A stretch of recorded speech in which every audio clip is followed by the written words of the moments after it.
It's Bears Week, people. We share your feedback and get ready for Week 1 next on your Packers Fan Podcast.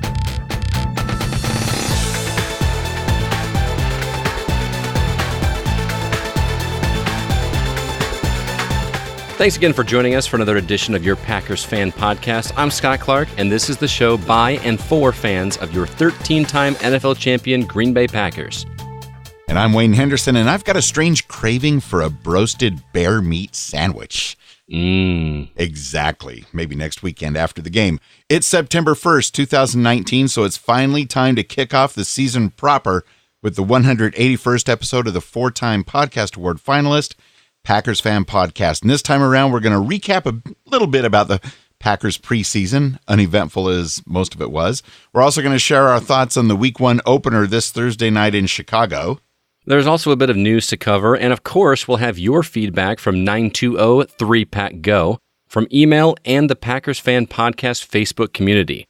Preseason is officially over, and the cut down to 53 has been made. We have got some real big surprises in the cuts. The biggest one, I think, is DeShone Kizer being released as, I believe it was yesterday. You broke the news to me because you texted me and told me about this. That threw me for a loop. I was not expecting that. Yeah, especially because in the past, Aaron Rodgers has had a few injuries, and I would like to have a couple of backups standing at the ready. But I'm sure they must have had some sort of conversations. And I heard just this afternoon he's visiting with the Raiders, who like to take everybody that used to be a Packer. Yeah, apparently. Jordy Nelson says hello. But I don't know. We talked about this in past episodes. I don't have as much of a problem with Kizer as a lot of people did. I know Boyle was looked a little bit more impressive because he had more touchdowns, but he also was given good opportunities. I feel like I'm in the minority, though. A lot of people just really don't like Kizer. But with that said, who do you want for the third spot? Because we need to have a number 3. I don't know if possibly the Packers are looking to bring Hoyer, I think. I'm not sure. But I feel pretty good about our current backup situation. I just wish we had more of them. But I think Tim Boyle's going to do a fine job. And it's possible that DeShone was going to be the number 3, and we gave him the opportunity to go elsewhere and compete. So I don't know. But I was actually surprised, although I'm happy about it. I'm still surprised that Mason Crosby is our kicker, and the guy competing for the kicking job has been let go. Yeah, I don't have a problem with Mason Crosby either. He had a couple of rough weeks a couple seasons ago. He's still a solid kicker. Yes, he's very reliable. I'm okay with that call as well. And if Aaron Rodgers in this offense really gets a running game and scores a lot of touchdowns, the field goal kicker position won't be as important to winning games. So, well, I think I texted you as well and said that, was it Jerick McKinney was let go this week? So there's another running back. Do you think Green Bay might want to pick him up? I wouldn't be surprised if our Packers aren't at least talking to these folks. And even the running back of the Chargers that's holding out, you can never have enough strong running backs, so Aaron Jones doesn't have to try to do it all by himself. Mm-hmm. Right now, all's quiet on the front, except for just this morning I heard that Equanimeous St. Brown was placed on IR, which I think that means he's going to be out till at least November or December. Is that the designation? I didn't see the exact time, but that seems about right, yeah. But so that's bottom line, yeah, it is unfortunate. Bottom line, though, we do have our 53-man roster. All those cuts were made, and we are ready for Week 1.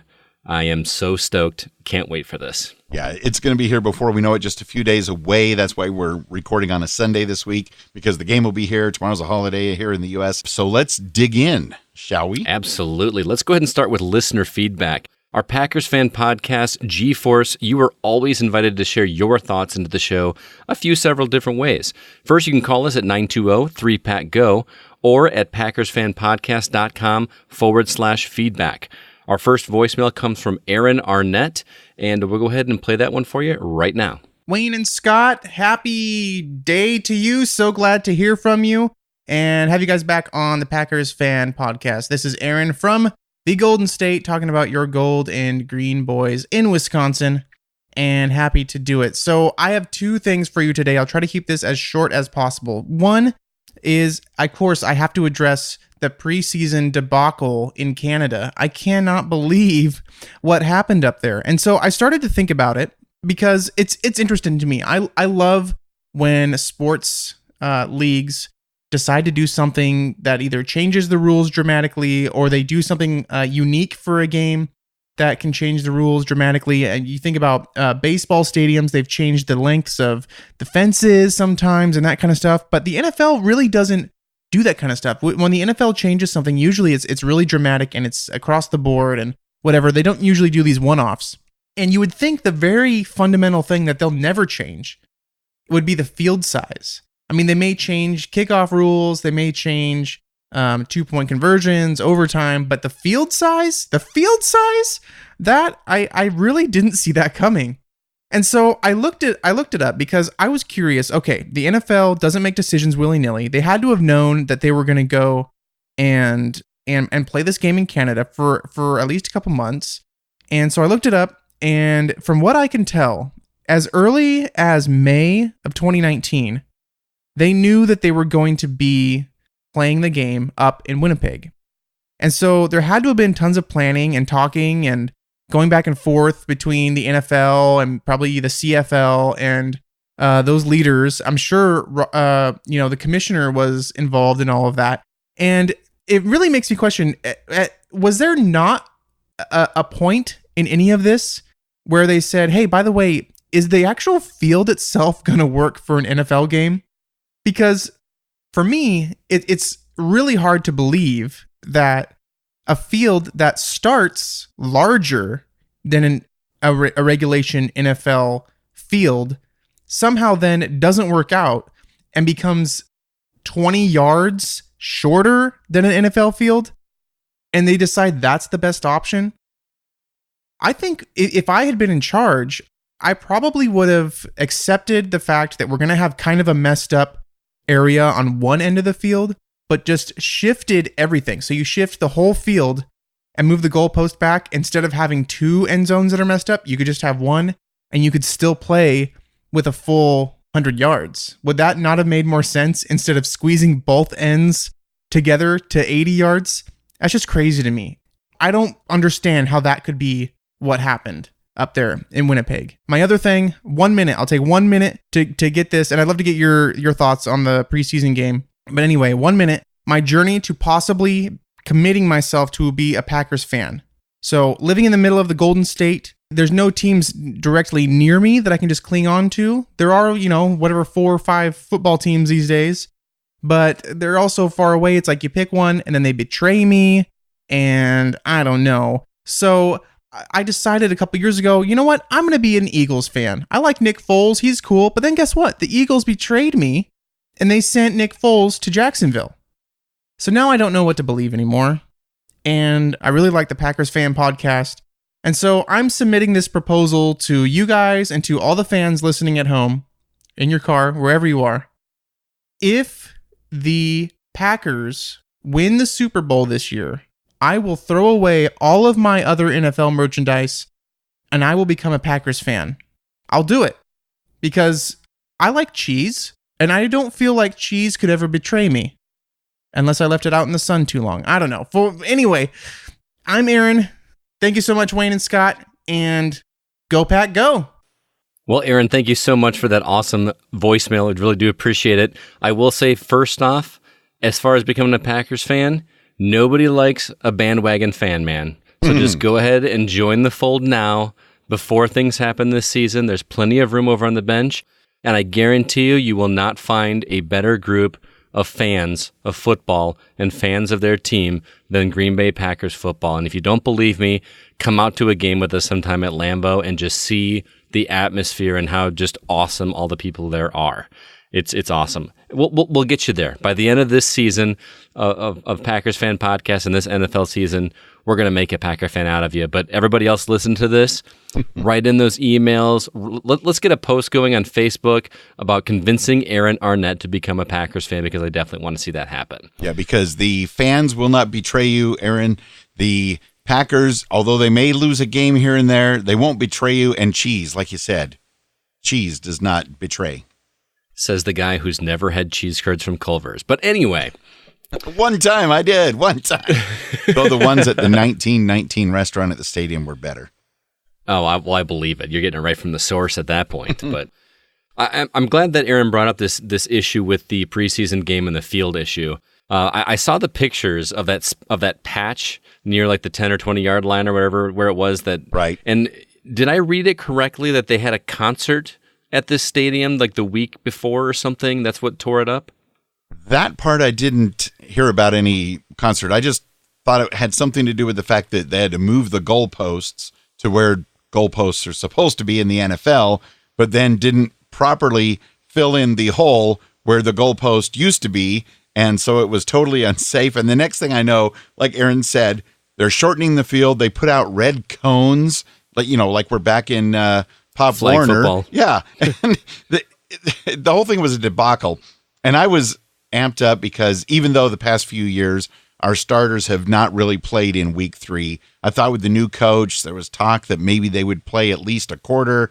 I was amped up, and then I start watching, and it was embarrassing, I thought, for the NFL, for the Packers, for the Raiders even, for the CFL, and it was just very sad. And the fact that they did have months to prepare, and after the disaster last year trying to play the game in Mexico City and having that stadium's field not be ready to play, I would have thought they would have had extreme focus on this one. And things seem to go well with all the games that we play in England.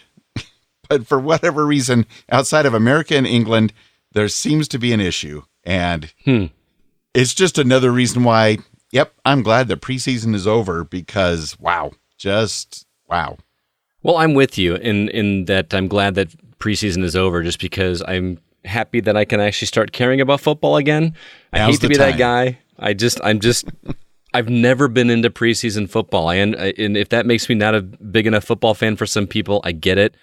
I just have a hard time really caring. The only real reason I would watch these games is to see the up-and-coming players, like I mentioned last week. But I want to watch a game when it matters, when things are on the line. And I feel like I'm also in the minority, and I don't mean to be contrarian with you, Wayne. This doesn't bother me as much as it bothered everybody else. I understand it's not regulation-size football stadium. If it were an actual NFL game, yes, that would bother me. But with a preseason game, it's basically a scrimmage. I mean, it doesn't matter. It's not like we have, and even if it were a regular game, it's the same distance for both teams.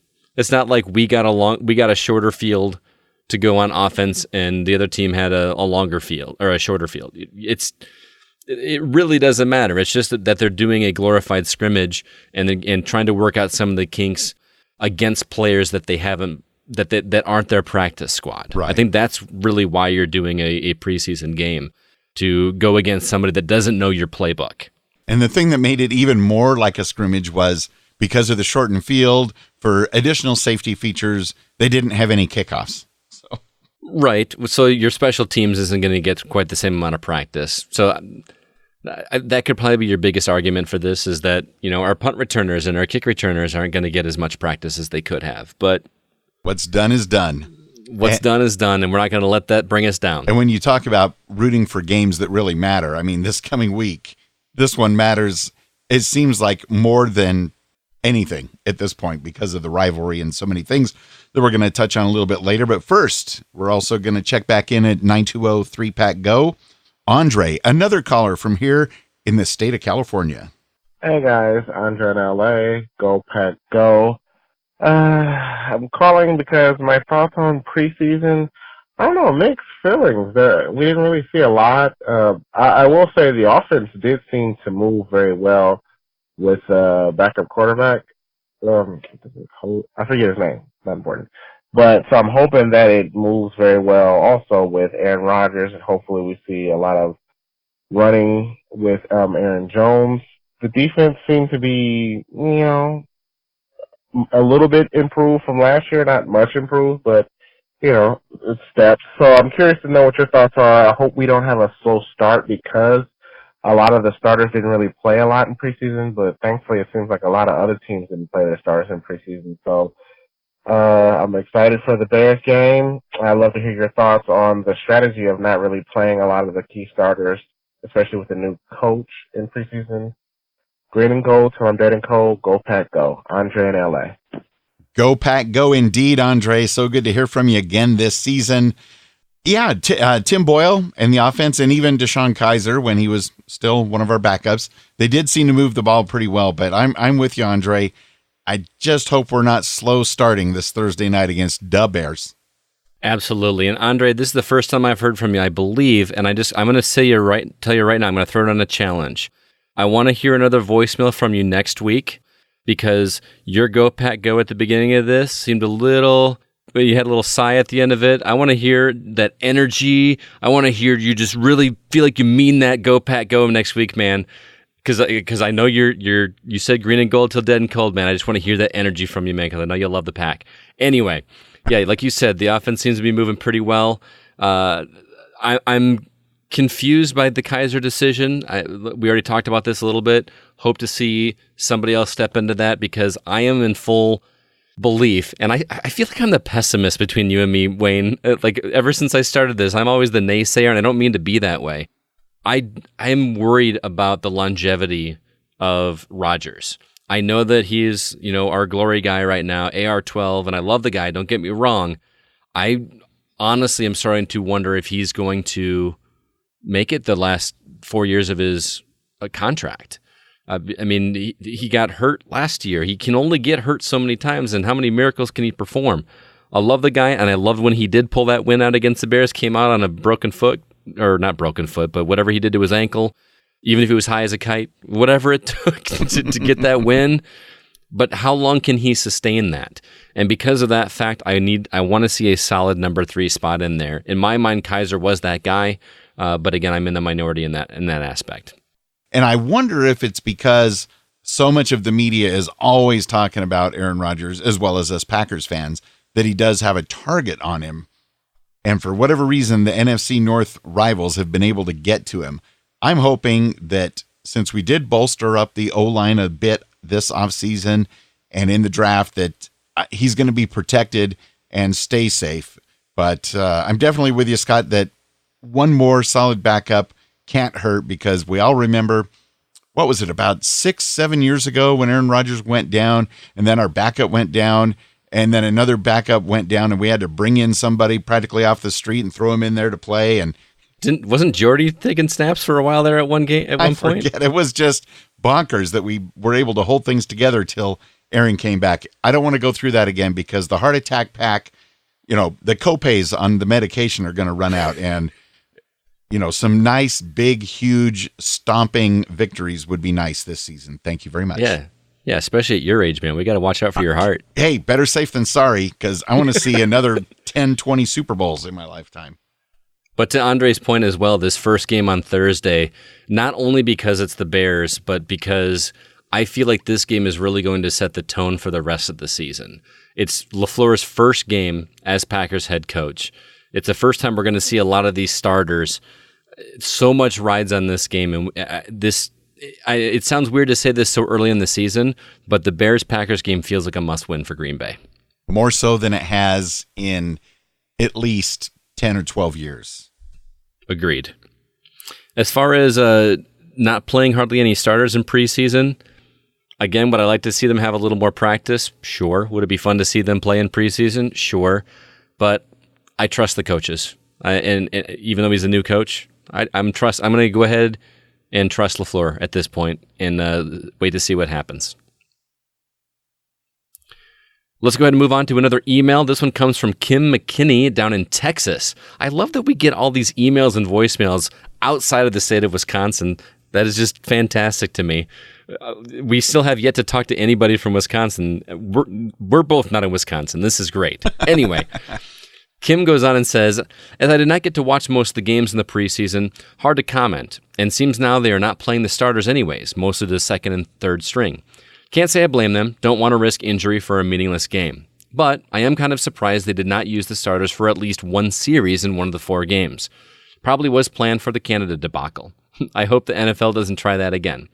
For the season opener, I want to see lots of Packers touchdowns and the defense coming out with a lights-out mentality. But that is my wish for every game. Go, Pack, go. See how that goes, Andre? Well, that was a pretty fervent Go Pack Go there, Kim, as channeled through Scott. Thank you very much, Kim. Yes, lots of touchdowns. I know it probably won't happen in this particular game, especially since it's in Chicago. But that game about 6 years ago where the Packers were beating the Bears 42-0 at halftime, that was a happy, giddy night. You'd be okay with that, is what you're saying. Let's just put it that way. Also got an email from Stephen V, checking in from Palos Park, Illinois, home of the Chicago Bears. Enough of the NFL Network airing all 4 preseason games on tape delay. Yeah, we didn't get to see anything live this time. Right now, the Bears are favored to win by 3 points over the Green Bay Packers, but that very well could change by game time. The Packers beating the Bears will be a great start to my birthday weekend. Wouldn't it also be great to see Adrian Amos giving his former Chicago Bears teammates a hard time in this first game with the Packers? And I'm going to finish up by wishing everybody a happy and safe Labor Day weekend. Well, thank you very much there, Stephen. Do appreciate it. I'm with you. This first game is so important. Favored by 3 points. I think that's actually fair. I think that's pretty fair. I think it's probably a closer lock than I have it in my head, but either way, it should be a great game. And again, I love how brave you are to be in the heart of Chicago and still supporting the green and gold. Good luck to you, man. I went to a game in Chicago at Soldier. First time I'd ever been to Soldier Field, and I had no idea what to expect, but I went all decked out, man. I had the green and gold hair. I had face paint on. I had cheese necklaces and everything. I got more middle fingers and FUs in that place, and I was not expecting that because I've been just to Lambeau, where they welcome everybody open arms no matter what colors you're wearing, and I will not make that mistake again, so I do not envy you, Stephen. And one of the only reasons that a lot of us all felt safe wearing green and gold gear to the LA Coliseum last year when the Packers came to play the Rams was the fact that half the crowd, or slightly more than half, were all Packers fans. So safety in numbers, Absolutely. We got to stick together, right, man? Go Pack, go, Scott. Absolutely. We got one more email from Caleb. He says, "Hey, Wayne and Scott. Caleb, Kathy, and Roy Fisher from Green Bay, Wisconsin here. Got to say that our offense looked great through the whole Texans game. Sad to see Kaiser gone, but I am happy with our quarterbacks for the season. Can't wait for Aaron Rodgers to be back in the field. And go, Pack, go. Bleed green and gold till dead and cold." See, we do have listeners in Wisconsin. I knew that finally Caleb, Kathy, and Roy were coming up. Very good. Thank you so much for the email. I love this bleed green and gold till dead and cold. Ever since I listened to you and Troy back in the day, I just love that. It definitely is a vivid picture. For sure. Unfortunately, the Packers did not make it out of preseason unscathed. Then again, no team does. Right now, Oren Burks, our linebacker, is questionable, but there's still a few days to sort that out. Equanimous St. Brown, he is out on IR. We're not going to see him for quite a while. So the other wide receivers need to step it up. Jay Sternberger, tight end, he's questionable. Everybody, they want to use the term questionable so we can keep on guessing. Malcolm Johnson, one of the running backs, has a shoulder issue. He's questionable. Mike Tyson, not the boxer, the defensive back, he's got an undisclosed. He's also on injured reserve. And Rashawn Gary, he's questionable, but I have a feeling his neck issue, since that goes back almost a week, I think that by Thursday he's going to be good to go. At least I'm hoping so, because I want to see Rashawn Gary in action. I'm with you on this questionable. I feel like that's a weatherman saying there's a 50% chance of rain. Well, yeah, duh. It's either going to rain or it's not. We got that, man. Also, you mispronounce it for Mike Tyson. He's on injured reserve. Okay, I'll give you that. The weather forecasters here in California, it's more of a 50% chance that we're going to be over 100, 50% chance that we might cool down to 60 degrees, if we're lucky. But, by the end of football season, we also will have the heater on. So, All right. So next thing I want to do, a while back, Wayne and I were on the Aussie Guys podcast a while ago talking about the Green Bay Packers. And one of the things we talked about was game day traditions. And if you listen to that episode, you heard me talk about how me and my wife have this rule in our house that if you miss kickoff and the Packers lose, it is your fault. So if you miss it, you can miss like the first quarter of the game, but you have to see on the television the Packers, whoever they're playing, you have to see the kickoff. And if they don't, it's your fault. So It's a goofy, yeah, I know, right? It's a goofy little tradition that stood true in our house for like a long time. And you call me superstitious if you want, but if you remember, Wayne, and we talked about this on the Aussie Guy show, the year that we were slated to go 16-0, and that last game against the Chiefs, we were meeting at a bar to watch the game. I was about 15 minutes late and I missed kickoff. And guess what? We lost that game. And my wife has never let me forget that since. Well, with good reason. Yeah, it was my fault that we lost against the Chiefs. So anyway, we want to hear some of your game day traditions. What superstitions do you have in regards to the Packer games? Or just what kind of things do you love to do with your family when it comes to watching the games together or grilling out? What kind of things make it very special for you? We'd love to hear from you. Give us a call at 920-3PACK-GO with your game day traditions. Can't wait to hear from you. And I'm also wondering if that rule about missing kickoffs, does that apply, say, you're going to the game? Say you're going to Lambeau Field. For whatever reason, there's horrendous traffic, and you just can't make it by kickoff. Well, if you cared enough, you would have left early enough and watched the weather to be there in plenty of time for kickoff. Oh, okay. That's fair enough. Okay. You're married, right, man? You know how this works. Yeah, oh, absolutely. My wife and I, we haven't put that down as a hard and fast rule, but we do love to see the kickoff, maybe at least the last 15 minutes of the pregame show, watch a few of the warm-ups, and we want to be sitting in place to see the kickoff, even if we have to put the game on pause sometime during the end of the first quarter, run out, grab dinner, come home, take it off pause, skip commercials, avoid spoilers. That's a rare scenario, but Thursday night, we're going to be prepped to not have to leave the house, and we will see the kickoff.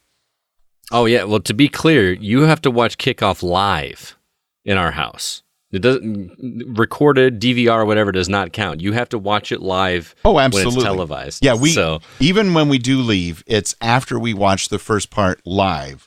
Gotcha. And then we'll put it on pause near the end of the first quarter. Yep. But that's very rare.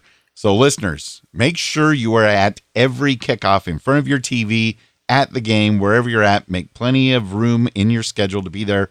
And let us know, like Scott said, your game day rules or traditions. Again, give us a call at 920-3PACK-GO. We want to share it with everybody here on the show.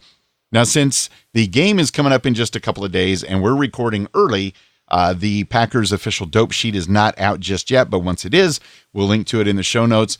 But basically, here's all you need to know about this game coming up Thursday. The soon-to-be 1-0 Green Bay Packers start their season in Chicago to play the 0-0 Bears.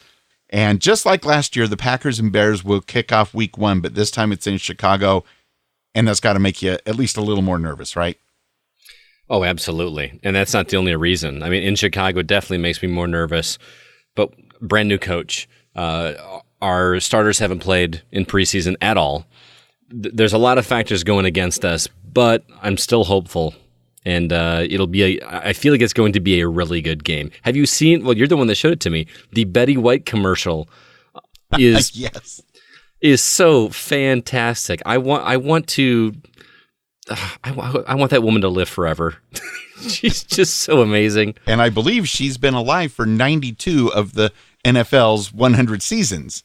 So it was a new league when she was a kid in school. But yeah, her promo with Al Michaels for Thursday Night Football is epic. And we will link that in our show notes at PackersFanPodcast.com as well, because it's very clever. And with so much on the line, all time in this series, Green Bay leads the series 97-95 with 6 ties. Let's please not get another tie. And I saw something that I didn't watch the entire thing, but I did watch the final 5 minutes. The Madden game is back with its simulation of this game. They simulate the entire game, and this Madden simulation, which we also will link in the show notes at PackersFanPodcast.com, shows a very exciting finish in overtime. I actually watched this, man. You linked this in our Facebook group, and I had to watch it. I didn't watch the whole hour and a half or whatever it was, but I watched the last couple series, and that was a lot of fun to watch. Even though it's not... By the way, how good does Madden look? They've got that spectator mode now where it plays out like the same view that you actually watch the game from the side. That game gets more and more impressive every single year. But more real than real. It was and a great, exciting finish. The Heart Attack Pack, even in Madden. And, of course, former Packer HaHa Clinton Dix is now a Bear. Shame on him. But he has been having some knee issues, so he may not get a chance to play against his former team. Are there other things that you're looking for in particular this Thursday night in Chicago? Well, I'm actually going to be watching this with one of my close friends from my podcast, Chris Owens, who is a massive Bears fan. So we try to make a point to watch every Packers-Bears game, at least the first one of the season, together. And I'm actually really looking forward to it because, believe it or not, I am DJing that night. My financial advisor has hired me to work a event 2 hours prior to the game. He's hosting an event called a Teepee Bowl, which sounds hilarious, but they're actually collecting toilet paper for the homeless shelter in Rockford. So this place in Rockford here called the Hoffman House is providing food and beverages for everybody. I'm going to be there DJing. There's going to be games for people to play, prizes to win and everything. And your only entry into it is a package of toilet paper. And then all that toilet paper goes to this homeless shelter, which is an awesome event. And thankfully, the Hoffman House has a bar attached to it called, Sports Page, or I believe it's Sports Page. And so I'm going to tear down my equipment in 20 minutes, and then Chris and I are going to go over to the bar and watch it together. My Packers jersey, his Bears jersey, and one of us will walk away very angry, and hopefully it won't be me. Certainly hope not. Now, of course, he knows the rule that you have to see kickoff. Oh, he knows the rule, but it's my wife is okay if he misses kickoff. Oh yeah, that's totally fine. You know that's bad juju for the Bears, not us. So, yeah, it looks like winter obviously has not shown its face yet. Thursday night, it looks right now like it's going to be clear, maybe 68 degrees at kickoff. Perfect conditions if the Bears want to have their kicker do a double doink again. We've got that to look forward to. That would be nice. Let's dig in. I know that you've hinted, even on the Aussie Guys podcast, that you're a little nervous about this game.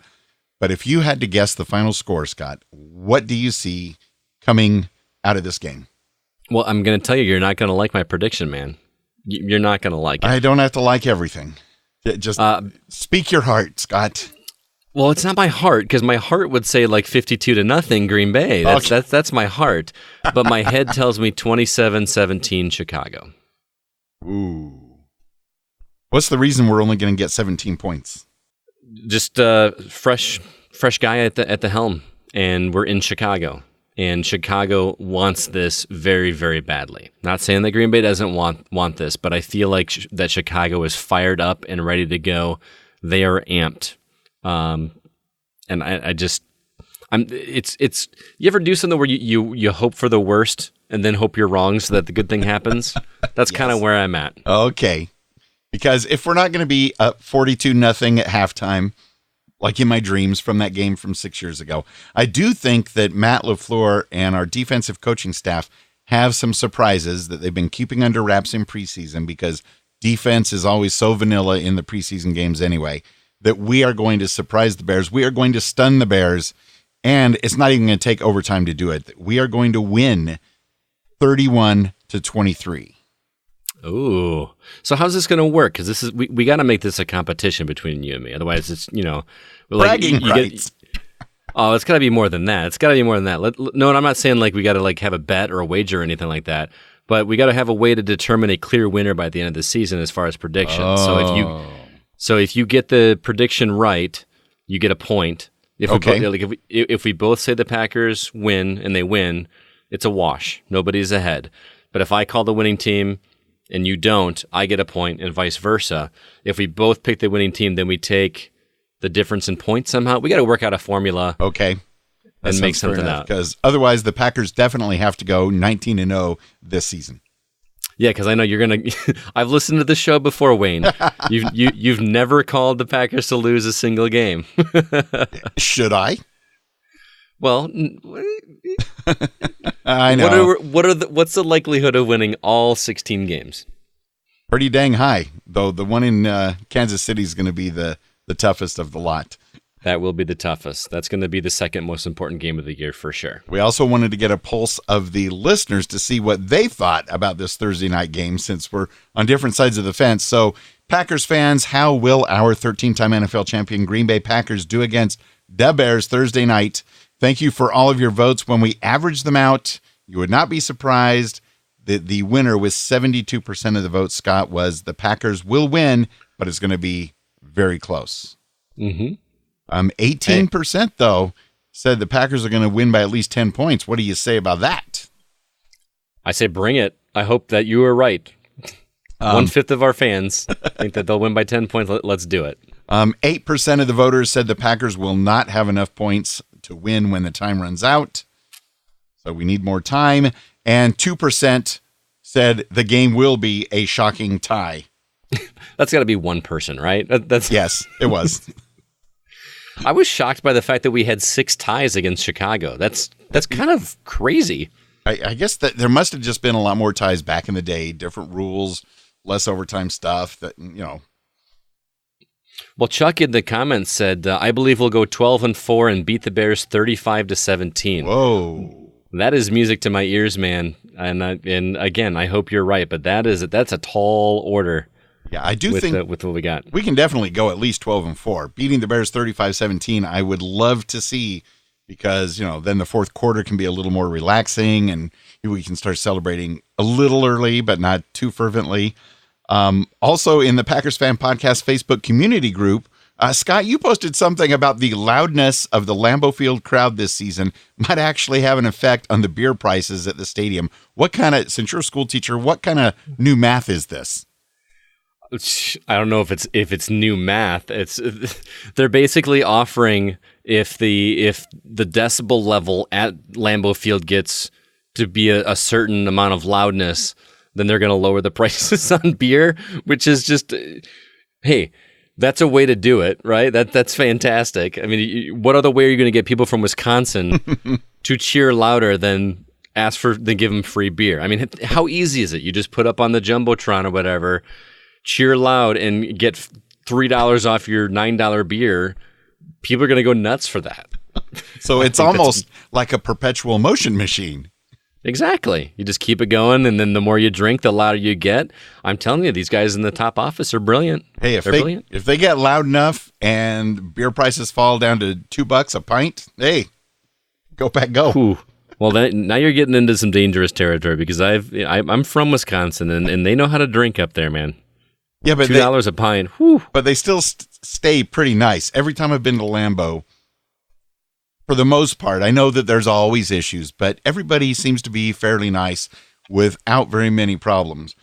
Down at the LA Coliseum, you give people a little bit of sun and heat and even one beer, and there's fights left and right. It's just, they got nothing better to do, I guess. I hear you. When are we going to go to a game together, man? You got to come out now. Oh, absolutely. Oh, man. Can you imagine playoffs? Playoffs? We're talking about playoffs? We got to get everybody we know. And hopefully it won't be below freezing, but, the odds. No, you got to come out when it's below freezing. That is a time to go to a Packer game, man. Okay, here's the deal. If I do that, I'll need professional help this time, because the first time ever my wife and I and the kids, we went to Lambeau Field to see a game. It was Monday Night Football. It was 26 degrees at kickoff. We're from California. We thought we were prepared. We brought our heavier jackets, and we bought some of those heat warmer things and put them in our boots and in our gloves. We were just frozen solid. Oh, no, we'll get you covered, man. We'll get you some long underwear. We'll get you some of that real tight. You got to start in layers, man. It's all about layers. You get you a warm coat. You get you a scarf. Yeah, we'll educate you on the ways of the Midwest. Okay, so then I can be prepared. Be awesome. I can survive. Yeah. Okay. See, I went to a preseason game a few years ago when they played the Browns, and it was bright sunshine, and I was wearing a T-shirt. I'm like, this is not football. And it was fun to be there, but it is definitely not how you're supposed to be watching the game, for sure. Okay, we got to be prepared for that. Andy in the Facebook group said the company he works for surprised him in front of everyone with Packers tickets to the Raiders game in October. Life is so good. Go Pack Go! And that is amazing. I would love to be surprised at work with Packers tickets. That would be amazing. Speaking of work, there's a woman at my school where I teach that has season tickets. I've actually been able to purchase tickets from her in the past to be able to go to a game. So if I get a hold of some of those, we're going to have to find one more because my wife will not let me go without her, like I've mentioned before. But we're going to have to get you out here, man. Yeah, you're coming out to Lambeau. My wife's the same way. She's like, you get to go all the way to Green Bay, and so we made sure that she was able to go with on the last trip. Absolutely. Okay, so we're going to have to we're looking for 4 tickets now. We might as well make it 12. You, me, and our wives. Let's do it. Let's do it. I'll wear my Henderson jersey, and you've got your Clark jerseys. I do. Clark represent. Absolutely. There's also some other great discussions in the Facebook group at PackersCommunity.com. There's an article about Aaron Rodgers discussing the growth he's having with the tight end players on the team, and lots of other fun stuff, including the video promo from Ms. Betty White. That's good stuff about the game. So you have to go watch that.